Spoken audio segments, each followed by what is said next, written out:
നമ്മുടെ സെഗ്മെന്റ് പേര് life is beautiful. നിങ്ങളുടെ ലൈഫ് ഭയങ്കര ബ്യൂട്ടിഫുൾ ആയിട്ട് മുന്നോട്ട് പോവല്ലേ? നിങ്ങളുടെ ലൈഫിൽ നടന്ന പ്രധാനപ്പെട്ട കാര്യങ്ങളെ ഞാൻ ഒന്ന് ഓർമ്മപ്പെടുത്താൻ പോവാണ്. അതൊക്കെ നോട്ട് ചെയ്തിട്ടുണ്ട്. നോട്ട് ചെയ്തിട്ടുണ്ട്. എന്തായാലും ഒരു ഡിന്നർ സെറ്റ് ആണ്. ഓ സെറ്റ് എന്നാ കൊള്ളാം. ഞാൻ പോയിന്റ് കൂടെ കേക്കട്ടെ. എന്നിട്ട് മതി അവിടെ ഇരിക്കട്ടെ. ആദ്യത്തെ സാധനം ഞാൻ പറയട്ടെ, നിങ്ങൾ പ്രപ്പോസ് ചെയ്ത ഒരു ദിവസം ഉണ്ടല്ലോ, ഓർമ്മയുണ്ടോ പിള്ളേരെ? അന്നത്തെ ദിവസം നിങ്ങൾക്ക് ഉറക്കം കളഞ്ഞ ആ ദിവസം, പ്രപ്പോസിംഗ് ഡേ ഒന്ന് ഓർമ്മിപ്പിക്കുക. ഞങ്ങൾക്ക് പറഞ്ഞല്ലോ എങ്ങനെയായിരുന്നു? മറക്കില്ലല്ലോ നമ്മള്.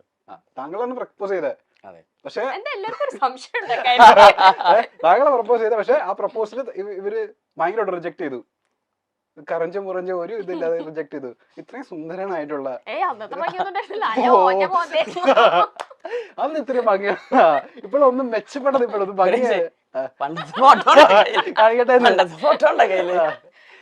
പല്ലൊക്കെ കിട്ടി. അപ്പൊ പറ, എങ്ങനെയായിരുന്നു ആ പ്രപ്പോസിംഗ് ഡേ?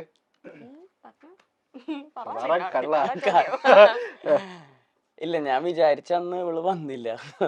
അപ്പൊ ഞാൻ ടെഡിനെ എടുത്ത് ഫോട്ടോ എടുത്ത് അയക്കാൻ തോന്നുന്നു ചെയ്തല്ലേ ബോക്സ്. എങ്ങനെയായിരുന്നു മോളൂസേ? എങ്ങനെയായിരുന്നു ആ ദിവസം? ഇതൊന്നും ഞങ്ങൾ എവിടെയും പറയില്ലെന്ന് വിചാരിച്ച ഇയാള് ഇതന്നെ ചോദിക്കുന്നേ. കട്ട് ആൻഡ് ഷോർട്ട് ആയിട്ട് പറയാം. അതായത് ഒരു വാലന്റൈൻസ് ഡേ ആയിരുന്നു. അപ്പൊ അന്ന് ആക്ച്വലി എല്ലാരും ഇഷ്ടം തുറന്നു പറയുന്ന ദിവസമാണ് ഇതുപോലൊരു വാലന്റൈൻസ് ഡേ ദിവസം. അതെ. അപ്പം ഇവൻ ആ ഇഷ്ടം തുറന്നു പറയാൻ വേണ്ടി അവിടെ റെഡി ആയിട്ടിരിക്കുന്നു. ഞാൻ വരുന്നു പറഞ്ഞു, പക്ഷെ ഞാൻ പോയില്ല. അപ്പം ഞാൻ പോയില്ല. അപ്പം എങ്ങനെയാലും പറയണല്ലോ അന്നത്തെ ദിവസം. അപ്പം എനിക്കൊരു ബോക്സ് അല്ലെങ്കിൽ ഗിഫ്റ്റ് ബോക്സ് ഇങ്ങനെ പിടിച്ചിട്ടൊരു ഫോട്ടോ എടുത്ത് അയച്ചു തന്നു. അപ്പൊ ഞാൻ എന്ത് വാലന്റൈൻസ് ഡേക്ക് ഗിഫ്റ്റ് ആയിട്ട് മൊത്തത്തിൽ പ്രശ്നം. അരുണ്, ചിഞ്ചും, മഞ്ജു ആ കൂട്ടത്തിൽ ഒരു ഗിഫ്റ്റ് കൂടെ എന്നൊക്കെ. അപ്പം എനിക്ക് ഏകദേശം ഒരു റൂട്ട് മനസ്സിലായി. പിന്നെ ഞാൻ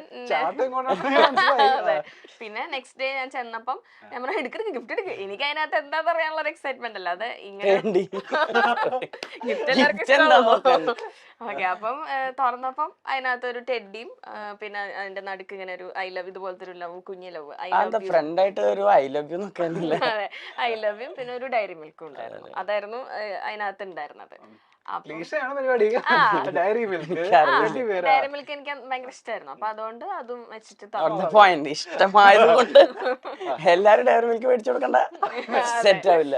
അങ്ങനെ മേടിച്ചു തന്നു. അപ്പൊ ഞാൻ ചോദിച്ചത് എന്താ സംഭവം ചോദിച്ചു. അപ്പൊ അല്ല അറിയാട്ടെ. അപ്പൊ ഒന്നുമില്ല, ഞാൻ വെറുതെ മേടിച്ചതാ അതൊക്കെ, അതിന് വേണ്ടിട്ടൊന്നുമില്ല അതൊക്കെ പോരെ. അങ്ങനെ പറഞ്ഞു. അവിടെ പിന്നെ ഓഫ് കോഴ്സ് ഞാൻ റിജക്ട് വെച്ചാൽ വേണ്ട, പരിപാടി ഒന്നും നമുക്ക് സെറ്റ് ആവില്ല. അത് ഇതൊന്നും ശരിയാവില്ല, ഞാൻ ഇങ്ങനെ ഒന്നും കണ്ടിട്ടില്ല. പിന്നെ ഫ്യൂച്ചറൊക്കെ ആലോചിച്ചിട്ടുണ്ടോന്നൊക്കെ പറഞ്ഞ എന്തൊക്കെ തള്ളി. അന്ന് ഭയങ്കര ഡയലോഗിയായിരുന്നു ഞാൻ. അങ്ങനെയൊക്കെ പറഞ്ഞു. അത് അവിടെ സെറ്റായി. പിന്നെ നമ്മള് എന്താ പറയാ ടെക്സ്റ്റ് ചെയ്യലും കാര്യങ്ങളൊക്കെ ഉണ്ട്.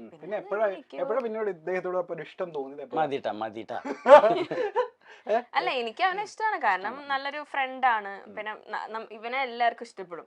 പ്രത്യേകിച്ച് പെമ്പിള്ളേർക്ക് ഇവനെ ഭയങ്കരമായിട്ട് ഇഷ്ടപ്പെടും. കാരണം അങ്ങനത്തെ ഒരു ക്യാരക്ടറാണ് അവന്റെ. അത് ഇപ്പോഴും അങ്ങനെയൊക്കെ തന്നെയാണ്.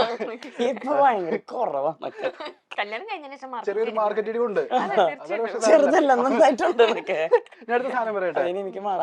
വേണ്ട. ഇനി ഇത് നിങ്ങൾക്ക് കണക്ട് ചെയ്യാൻ പറ്റുമെന്ന് അറിയത്തില്ല. ഫസ്റ്റ് ഡേറ്റ് അങ്ങനെ എന്തെങ്കിലും പോയിട്ടുണ്ടോ നിങ്ങൾ എപ്പോഴെങ്കിലും? പുറത്ത് നടന്നിട്ടില്ലെങ്കിൽ എവിടെയെങ്കിലും? അല്ല, ശരിക്കും പറഞ്ഞ ഇപ്രാവശ്യം ഞങ്ങൾ അത് ആലോചിക്കായിരുന്നു ഡേറ്റിന് പോകുന്നു. അതെ, 11 വർഷങ്ങൾക്ക് ശേഷം. വർഷങ്ങള് കൂടുന്തോറും മറ്റും മാറിപ്പോയി. അതെ, മനസ്സിലായി. അതെ അതെ, അങ്ങനെ പ്രശ്നമൊന്നുമില്ല. കല്യാണത്തിന് മുന്നേ നിങ്ങൾ പോയിട്ടില്ല? അതൊക്കെ പോയിട്ടുണ്ട്. അതൊന്നും പുറത്തു പറയാൻ പറ്റില്ല. അത് ഞങ്ങക്ക് വേണ്ട. ഹോട്ട് ആൻഡ് സിസ്കി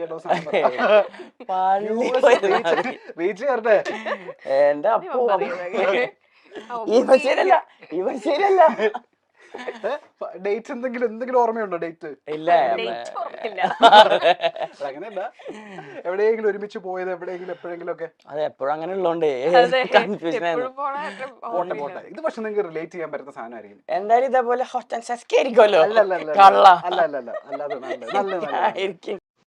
ഡാൻസിലൂടെ നമുക്ക് എല്ലാവർക്കും സുപരിചിതരായവരാണ് സുഹൈദ് കുക്കുവും ദീപ പോളും. ഡിഫോ ഡാൻസ് എന്ന പരിപാടിയിലൂടെയാണ് കുക്കുവിനെ നമുക്ക് എല്ലാവർക്കും പരിചയം. കുക്കു എന്ന പേര് കേൾക്കുമ്പോൾ തന്നെ ഡാൻസ് ആയിരിക്കും എല്ലാവർക്കും ഓർമ്മ വരുന്നത്. അപ്രതീക്ഷിതമായിട്ടായിരുന്നു ഇവരുടെ വിവാഹം. ഈ വിവാഹത്തോടെ കുക്കുവും ദീപയും ഒരു ഡാൻസിംഗ് കപ്പിളായി നമ്മുടെ മുന്നിലുണ്ട്. എന്നാൽ ഒരുപാട് പ്രശ്നങ്ങൾക്കിടയിലായിരുന്നു ഇവരുടെ വിവാഹം നടന്നത്. ഇതിനെക്കുറിച്ച് പലപ്പോഴും ഇരുവരും തുറന്നു പറഞ്ഞിട്ടുമുണ്ട്. വീട്ടുകാരുടെ സപ്പോർട്ടൊന്നും അധികം ഇല്ലാതെയായിരുന്നു വിവാഹം. എന്നാൽ വിവാഹം വലിയ ആർഭാടമായിട്ട് തന്നെ നടത്തുകയും ചെയ്തിട്ടുണ്ട്. വിവാഹത്തിന് ശേഷമാണ് ഇരുവരുടെയും കുടുംബങ്ങൾ തമ്മിലുള്ള സ്നേഹം ഉടലെടുത്തത്. എന്നാൽ ഇപ്പോഴും പ്രശ്നങ്ങളുണ്ട് എന്ന് പറയുകയാണ് ഈ താരദമ്പതികൾ.